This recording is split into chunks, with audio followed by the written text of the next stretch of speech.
একটু ইলিশ মাছ খায়েন, অনেকদিন ইলিশ মাছ খায়নি। আচ্ছা আচ্ছা, খাবো খাবো, 2 পিস তোমাদেরকে দিব। মাত্র 2 পিস? আমারই লাগে তো 5টা ইলিশ মাছ, মাত্র 2 পিস ইলিশ মাছ খাবেন আমারে? আরে সাধনপুর, আমরা টাকা দিয়ে খাবো। কেন টাকা দিয়ে খাবো? এত কষ্ট করে সুন্দর করে ডিজে বাস বানিয়ে এনে খাওয়াচ্ছি।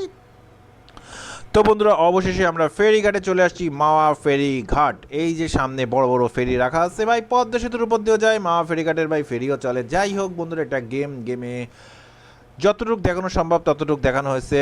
নতুন কোনো রিকোয়েস্ট, নতুন কোনো বাস, নতুন কোনো লোকেশন নিয়ে আবারও চলে আসবো তোমাদের মাঝে। তোমরা সবাই ভালো থেকো, আল্লাহ হাফেজ। প্রচুর প্রচুর ফেরি কিন্তু এখানে বন্ধ ভাই, সব ফেরি কিন্তু চলে না।